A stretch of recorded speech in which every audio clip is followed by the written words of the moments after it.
Hello friend, आप सभी का स्वागत हमारे channel dear DP sir learn with fun में। आज के इस वीडियो में हम चर्चा करने वाले हैं राजस्थान के इतिहास के बारे में।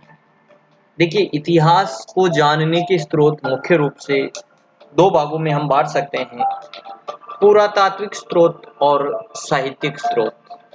साहित्यिक स्रोत में विभिन्न प्रकार के धर्म ग्रंथ, ब्राह्मण ग्रंथ, जैन, बौद्ध, विभिन्न प्रकार के जो ग्रंथ, विदेशी यात्रियों के वृत्तांत है, इन सबको शामिल किया जाता है। दूसरे पुरातात्विक स्रोत जो कि सर्वाधिक प्रमाणिक माने जाते हैं और खुदाई में निकली सामग्री जैसे अभिलेख है, सिक्के, स्मारक, ताम्रपत्र, भवन, मूर्ति, चित्रकला आदि सामग्री जो आती है उसे हम पुरातात्विक स्रोत कहते हैं। ये इतिहास के सर्वाधिक प्रमाणिक स्रोत होते हैं। आज के इस वीडियो में हम पढ़ेंगे राजस्थान के इतिहास के स्रोतों की में मुख्य रूप से अभिलेखों के बारे में। तो चलिए शुरुआत करते हैं। सबसे पहले आता है पुरातात्विक स्रोत, यानी ये स्रोत इतिहास को जानने में सबसे ज्यादा प्रमाणिक साक्ष्य माने जाते हैं। और पुरातात्विक स्रोतों में मुख्यतः खुदाई में निकली सामग्री, अभिलेख, सिक्के, स्मारक, ताम्रपत्र, भवन, मूर्तियां, चित्रकला आदि को पुरातात्विक स्रोतों में शामिल किया जाता है। और ये जो पुरातात्विक सर्वेक्षण का कार्य करता है भारतीय पुरातत्व सर्वेक्षण विभाग, स्थापना 1861 ईस्वी में की गई थी। अलेक्जेंडर कनिंघम के नेतृत्व में भारतीय पुरातत्व सर्वेक्षण विभाग की स्थापना की गई थी और इस पुरातत्व सर्वेक्षण विभाग के अधीन राजस्थान में सर्वेक्षण का कार्य 1871 ईस्वी में प्रारंभ हुआ। यानी इसकी स्थापना के 10 वर्ष बाद राजस्थान में पुरातत्व सर्वेक्षण का कार्य शुरू हुआ। और पुरातत्व सर्वेक्षण का कार्य शुरू करने वाले थे राजस्थान में ACL Carlyle. Very important question बन सकता है, राजस्थान में पुरातात्विक सर्वेक्षण का कार्य किसके नेतृत्व में प्रारंभ हुआ? तो 1871 में ACL कार्लाइल के नेतृत्व में प्रारंभ हुआ। और ये जो पुरातत्व सर्वेक्षण विभाग है, भारतीय पुरातत्व सर्वेक्षण विभाग, 1902 में जॉन मार्शल के द्वारा इसका पुनर्गठन किया गया था। ये जो पुरातात्विक सर्वेक्षण का कार्य है भारतीय पुरातत्व सर्वेक्षण विभाग के द्वारा किया जाता है। अब थोड़ा सा इंपॉर्टेंट क्वेश्चन एक और बन सकता है कि राजस्थान में उत्खनन करने वाले पुरातत्ववेत्ता कौन कौन थे? किन्हीं 3 पुरातत्ववेत्ताओं के नाम बताइए। इस प्रकार के क्वेश्चन RS मेंस में पूछे जाते हैं, तो थोड़ा सा ये जानना जरूरी है। इनमें हम मुख्य रूप से कोई भी 6 के नाम याद कर सकते हैं, जैसे D Sankalia, BN Mishra, RC Agarwal, BB Lal, AN Ghosh यानी अमलानंद घोष, जिन्होंने हमारे राजस्थान की कालीबंगा सभ्यता की खोज की थी, दयाराम साहनी जो कि हड़प्पा सभ्यता के स्थल से जुड़े हुए थे, ललित पांडे और जीवक खरवाल, ये मुख्य रूप से राजस्थान से जुड़े रहे या हमारी जो सिंधु घाटी सभ्यता से जुड़े रहे उत्खनन करने वाले पुरातत्ववेत्ता है। अब इतिहास को जानने में जो सबसे महत्वपूर्ण स्रोत है अभिलेख।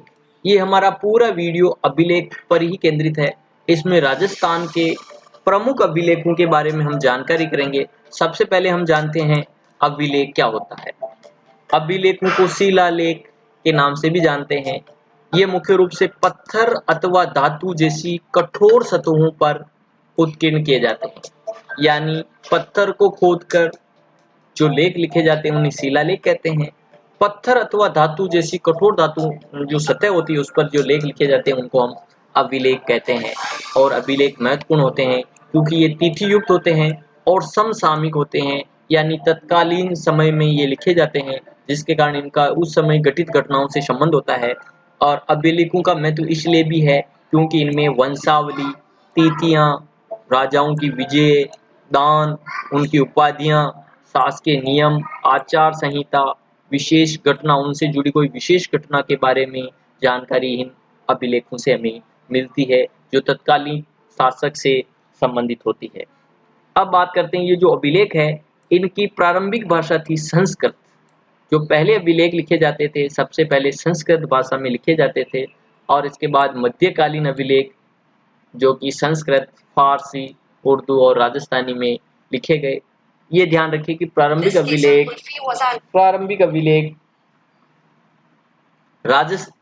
संस्कृत में लिखे गए, और राजस्थान और मध्यकालीन जो अभिलेख है वो मुख्य रूप से राजस्थानी, फारसी, संस्कृत भाषाओं में लिखे गए। अब बात करते हैं हम प्रशस्ति। देखिए प्रशस्ति जिन अभिलेखों में किसी शासक की उपलब्धियों की यशोगाथा होती है उसे प्रशस्ति कहते हैं। यानी ऐसा कोई भी अभिलेख जिसमें किसी शासक के बारे में उसकी प्रशस्ति, किसी शासक की उपलब्धियों की यशोगाथा होती है उसे प्रशस्ति कहते हैं। यानी किसी शासक से संबंधित उसकी जो उपलब्धियां हैं, विजय है, उसके द्वारा जो महान कार्य किए गए उनके बारे में जिनसे हमें जानकारी मिलती है उसे हम प्रशस्ति कहते हैं। इस प्रकार के प्रश्न आरएस मेंस में पूछे जाते हैं कि प्रशस्ति से क्या आशय है। तो ऐसे अभिलेख जिनमें किसी शासक की उपलब्धियों की जानकारी होती है उसे प्रशस्ति के नाम से जाना जाता है। अब बात आती है एपिग्राफी। ये शब्द भी बहुत इंपॉर्टेंट है। एपिग्राफी यानी अभिलेखों का अध्ययन करना एपिग्राफी कहलाता है। अभिलेखों का अध्ययन करने को जो हम एपिग्राफी कहते हैं। और भारत में सबसे प्राचीन अभिलेख किस शासक के हैं, तो वो मौर्य सम्राट अशोक के हैं, जो भारत के सबसे प्राचीन अभिलेख हैं। सबसे पहले सम्राट अशोक ने ही अभिलेख लिखना शुरू किया था, और इनके अशोक के जो अभिलेख है उनकी भाषा प्राकृत मागधी भाषा है, प्राकृत और मागधी भाषा है, और लिपि ब्रह्मी लिपि है। इसके अलावा भी इनकी और अन्य लिपियां हैं जो भारत के विभिन्न भागों में पाई गई। आर्यमाइक लिपि है, खरोष्ठी लिपि है, ब्रह्मी लिपि है, विभिन्न प्रकार की लिपियों में भी इनके लेख पाए गए हैं। अब बात आती है भारत में पहला संस्कृत का अभिलेख कौन सा है। भारत में मिला पहला संस्कृत का अभिलेख तो शक शासक रुद्रदामन का जूनागढ़ अभिलेख भारत का पहला संस्कृत में लिखा हुआ लेख है। भारत का सबसे प्राचीन संस्कृत में लिखा हुआ लेख शक शासक रुद्रदामन का जूनागढ़ अभिलेख भारत का सबसे प्राचीन अभिलेख, संस्कृत भाषा का प्राचीन अभिलेख माना जाता है। राजस्थान के अभिलेख, जो राजस्थान में जो अभिलेख प्राप्त होते हैं वो हमें संस्कृत और राजस्थानी भाषा में प्राप्त होते हैं, और इनकी जो शैली है गद्य पद्य शैली में पाए जाते हैं। और लिपि की बात करें तो ये महाजनी लिपि में लिखे हुए मिलते हैं। तो राजस्थान के अभिलेख संस्कृत और राजस्थानी भाषा में मिलते हैं, और उनकी लिपि महाजनी लिपि में मिलते हैं। अब अभिलेखों में चर्चा करते हैं। सबसे पहला हमारा अभिलेख है गोसुंडी शिलालेख। देखिए ये सबसे इसके बारे में जाने तो ये द्वितीय शती ईसा पूर्व का लेख है, और जैसा नाम से स्पष्ट है गोसुंडी गांव नगरी चित्तौड़ से प्राप्त हुआ है। गोसुंडी का शिलालेख गोसुंडी गांव चित्तौड़ से प्राप्त हुआ है, और इसको प्रकाशित करने वाले थे डॉक्टर D.R. भंडारकर के द्वारा इसको प्रकाशित किया गया था। भाषा इसकी संस्कृत और लिपि ब्रह्मी लिपि में ये लिखा गया है। इससे हमें गजवंश के शासक सर्वतात द्वारा अश्वमेध यज्ञ करने और विष्णु मंदिर की 4 दीवारी बनाने का उल्लेख इस शिलालेख से हमें मिलता है। तो गोसुंडी शिलालेख दूसरी सदी ईसा पूर्व का लेख है, और चित्तौड़ के गोसुंडी गांव में प्राप्त हुआ है। इसको प्रकाशित करने वाले D.R. भंडारकर के द्वारा इसको प्रकाशित किया गया था। भाषा संस्कृत और लिपि ब्रह्मी है, और इससे हमें गजवंश के शासक सर्वतात के द्वारा अश्वमेध यज्ञ कराने और विष्णु मंदिर की 4 दीवारी बनवाने का उल्लेख इसमें मिलता है। इसका विशेष महत्व भी है क्योंकि इससे हमें दूसरी सदी में जो भागवत धर्म का प्रचार हो रहा था उसके बारे में, भागवत धर्म के बारे में जानकारी मिलती है, और इसके द्वारा हमें शंकरसन और वासुदेव की मान्यता भी उस समय थी इसके बारे में पता चलता है, और अश्वमेध यज्ञ के प्रचलन का प्रमाण भी हमें इस गोसुंडी शिलालेख से भी मिलता है।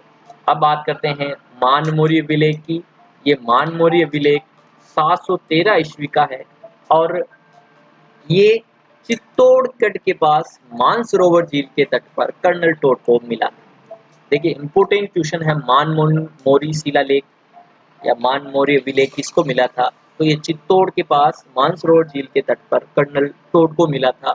जिसके बारे में ऐसा कहा जाता है कि इस पर समुद्र मंथन का भी उल्लेख मिलता है, जिसको ब्रिटेन जाते समय कर्नल टोड ने समुद्र में फेंक दिया था। अब ये जो मानमोरी अभिलेख है, इससे हमें चित्तौड़ की प्राचीन स्थिति और मौर्य वंश के इतिहास की जानकारी हमें मानमोरी अभिलेख से मिलती है। और इस लेख से हमें ये भी पता चलता है कि धार्मिक भावना से प्रेरित होकर मानसरोवर झील बनाई गई थी। इसके बारे में भी हमें पता चलता है। तो मानमोरी लेक है, ये चित्तौड़ के मानसरोवर झील के पास कर्नल टोड को मिला था। अब बात करते हैं सारणेश्वर प्रशस्ति 953 ईस्वी पूर्व की।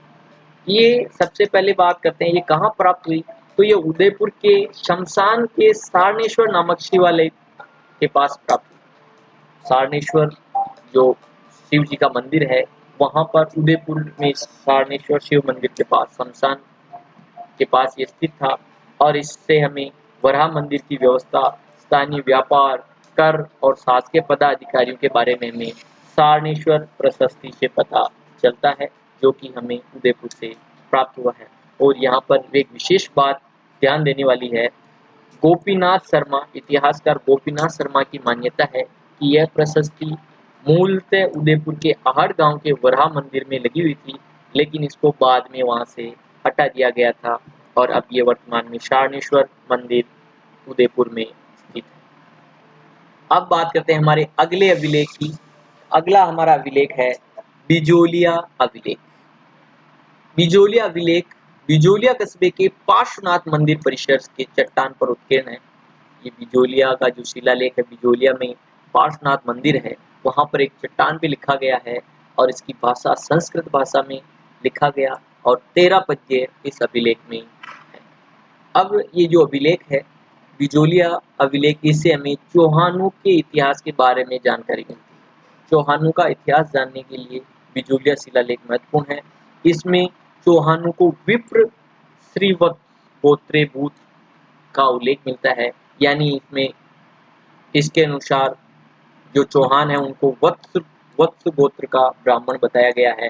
जैसा इतिहासकार डॉक्टर दशरथ शर्मा भी कहते हैं कि इस अभिलेख में उत्कीर्ण शब्द विप्र श्रीवत्स गोत्रेमुत शब्द से जो अभिप्राय है, उसके तहत इसमें चौहानों को वत्स गोत्र का ब्राह्मण बताया गया है। और इस जो बिजोलिया अभिलेख है, इसका महत्व इसलिए भी है कि इसमें हमें कई स्थानों के प्राचीन नामों की भी जानकारी मिलती है, जैसे जबालीपुर, जालोर, शाकंभरी, सांभर, श्रीमान, बीनमाल, ये आदि इनके प्राचीन नाम है, जिनकी जानकारी भी हमें बिजोलिया शिलालेख से मिलती है। और इस लेख से हमें ये भी पता चलता है कि सांभर और अजमेर के चौहानों का वर्णन इस अभिलेख से मिलता है। चौहानों का आदि पुरुष वासुदेव चौहान ने 551 ईस्वी में सांभर में चौहान राज्य की स्थापना की थी और सांभर झील का निर्माण करवाया था और एक अपना जो राज्य बनाया था उसकी राजधानी अहित छत्रपुर नागौर को अपनी राजधानी बनाया था। तो यानी कि जो बिजोलिया का शिलालेख है, उससे हमें चौहानों के इतिहास के बारे में जानकारी मिलती है। इस अभिलेख को जैन श्रावक लोलाक के द्वारा पार्श्वनाथ मंदिर के निर्माण की स्मृति में स्थापित करवाया गया था। ये सारी जानकारी हमें बिजोलिया शिलालेख से मिलती है। ये बिजोलिया शिलालेख से संबंधित क्वेश्चन बार-बार हमारी परीक्षाओं में पूछे जाते रहते हैं, इसलिए आप इसका पीडीएफ डिस्क्रिप्शन में दिया गया है, वहाँ से आप डाउनलोड करके इनको याद कर सकते हैं। अब बात करते हैं हमारा अगला अभिलेख है रणकपुर प्रशस्ति। देखिए 1439 ईस्वी की है और रणकपुर ये है पाली में। रणकपुर प्रशस्ति हमें मिली पाली से। इसके प्रशस्तिकार दीपक या दीपा को इसका प्रशस्तिकार माना जाता है। इस अभिलेख से हमें मेवाड़ के राजवंश और धरणक सेठ के वंश का वर्णन इस प्रशस्ति से मिलता है। इसमें एक इम्पोर्टेंट बात जो हमें ध्यान रखनी चाहिए, रणकपुर प्रशस्ति से बप्पा और काल भोज को अलग अलग व्यक्ति बताया गया है। ये जानकारी हमारे लिए इम्पोर्टेंट है, क्योंकि इतिहास में बप्पा और काल भोज को एक ही माना जाता है। बप्पा काल भोज की उपाधि मानी जाती है, लेकिन रणकपुर का जो अभिलेख है वो बताता है कि बापा और काल भोज अलग अलग व्यक्ति थे। इसमें गोहिलों को बापा रावल का पुत्र बताया गया था, यानी जो बप्पा रावल है वो गोहिलों के आदि पुरुष बताए गए थे। और रणकपुर प्रशस्ति से हमें कुंभा के विजय जो विजय और उनके द्वारा उपाधियों का वर्णन हमें रणकपुर प्रशस्ति से मिलता है।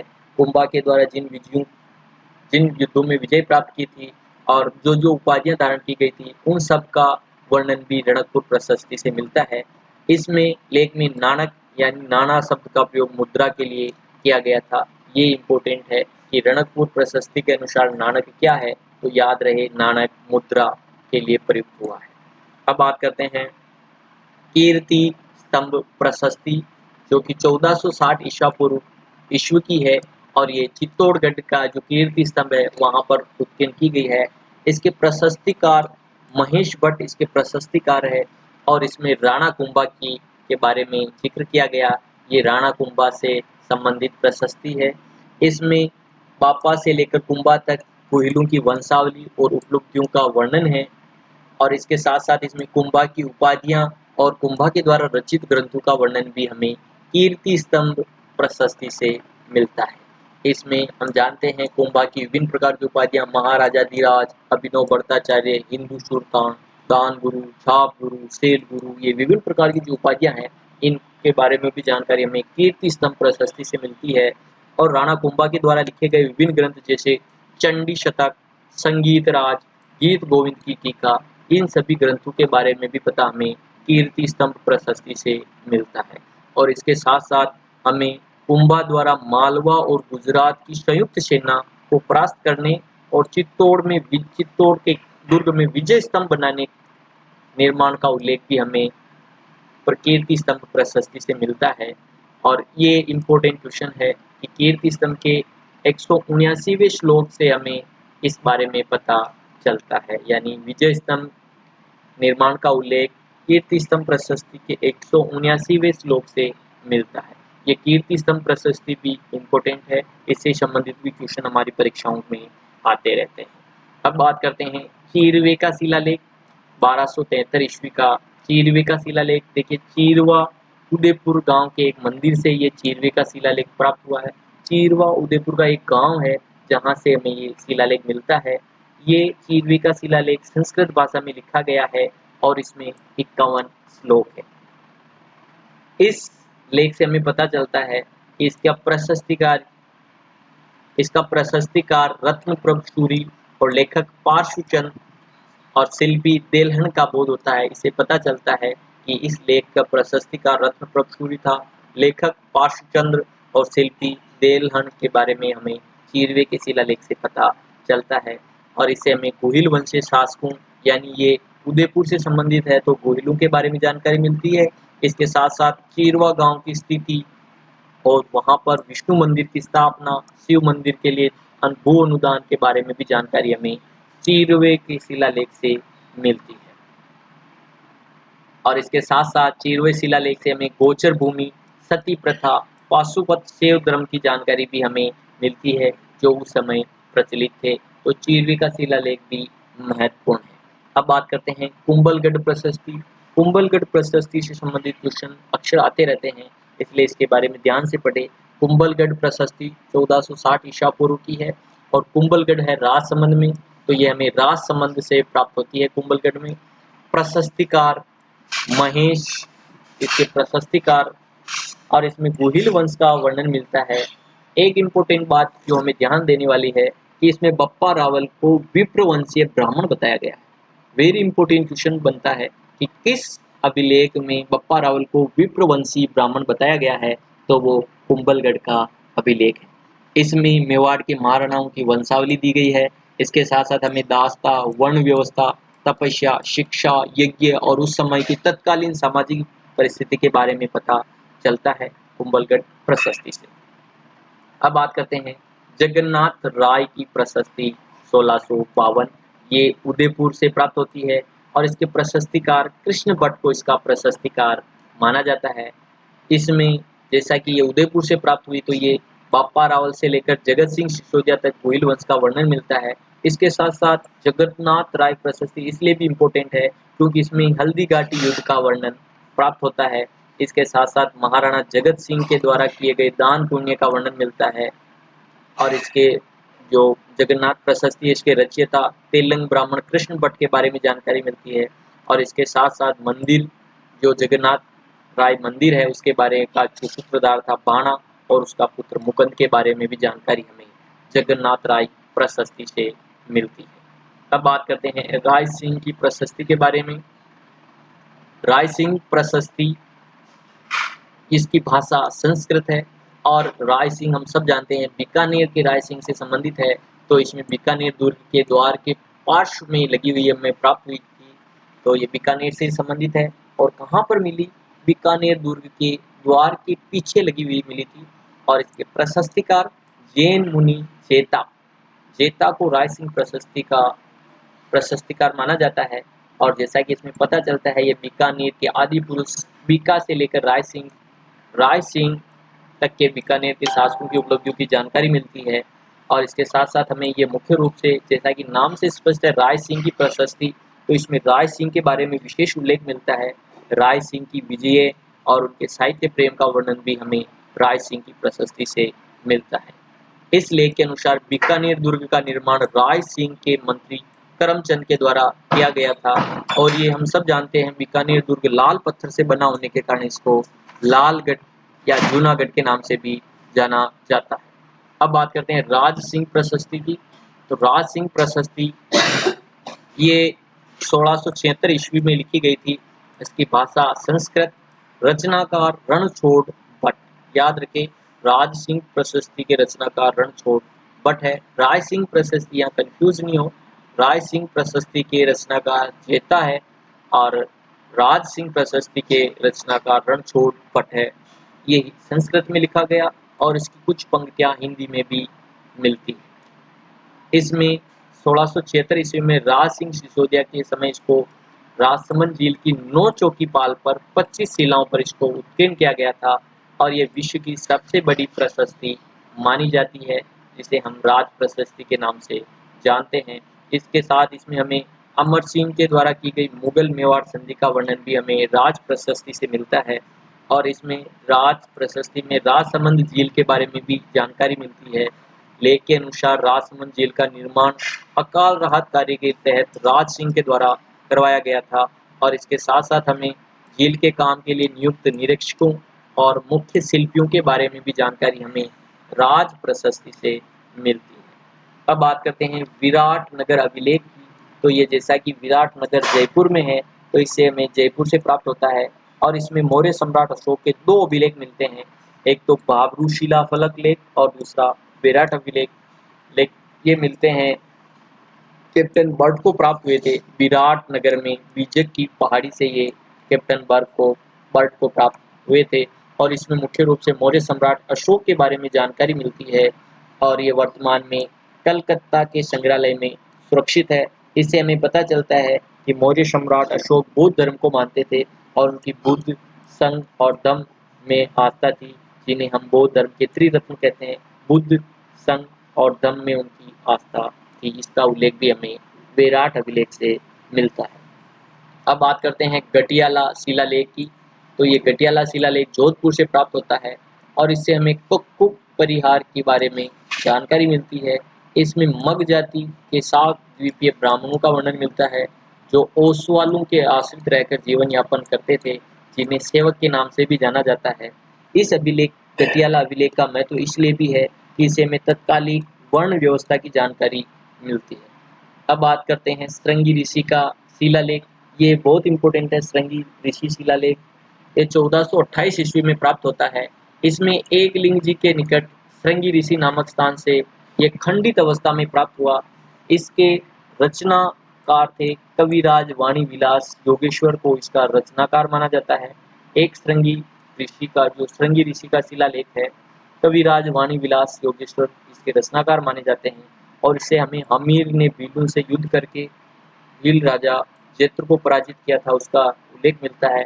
इसके साथ साथ हमें लक्ष्मण सिंह और क्षेत्र सिंह के द्वारा काशी, प्रयाग और गया यात्रा का वर्णन भी हमें श्रृंगी ऋषि शिलालेख से मिलता है, जो कि हमें एकलिंग जी के निकट श्रृंगी ऋषि नामक स्थान से प्राप्त होता है। इस प्रकार कुछ छोटे छोटे अभिलेख है जिनके बारे में भी हमें जानना चाहिए, जैसे नगरी अभिलेख।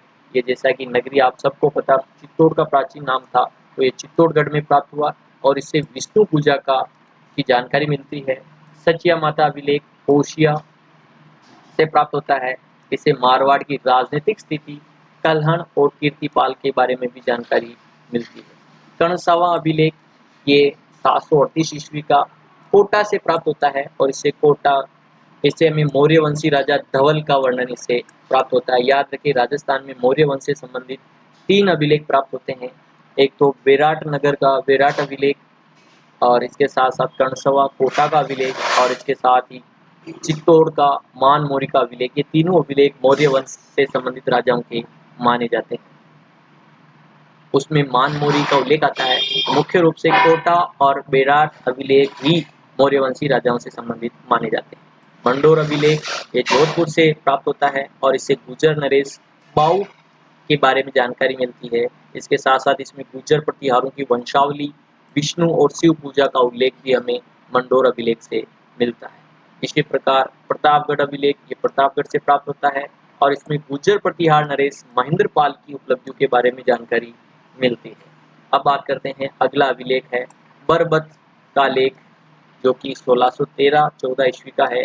ये अकबर की पत्नी मरियम उजमानी की आज्ञा से बयाना के निकट बरबत में एक बाग और बावड़ी के निर्माण का उल्लेख इस बरबत अभिलेख से मिलता है। यानी अकबर की पत्नी मरियम उजमानी की आज्ञा से बयाना में जो एक बाग और बावड़ी बनाई गई थी, उसका उल्लेख हमें बरबत के अभिलेख से प्राप्त होता है। इस अभिलेख का महत्व इसलिए भी है कि इससे हमें मुगल और राजपूत वैवाहिक संबंधों की जानकारी बरबत अभिलेख से मिलती है। अब बात करते हैं बरली का शिलालेख। ये राजस्थान का सबसे प्राचीनतम शिलालेख माना जाता है, जो कि बरली अजमेर के पास मिलोत माता के मंदिर से प्राप्त हुआ था। यानी बरली का शिलालेख राजस्थान का प्राचीनतम शिलालेख है और यह हमें बरली अजमेर के पास मिलोत माता के मंदिर से प्राप्त हुआ है। तो यहाँ आज हमने इस वीडियो में राजस्थान के विभिन्न अभिलेखों के बारे में चर्चा की, जो कि हर एग्जाम में आते रहते हैं। इससे संबंधित क्वेश्चन हमें एग्जामों में पूछे जाते हैं। तो उम्मीद है आपको हमारा ये आज का वीडियो पसंद आया होगा। अगर वीडियो पसंद आया तो चैनल को लाइक, सब्सक्राइब और शेयर करना ना भूलें। Thank you and bye bye.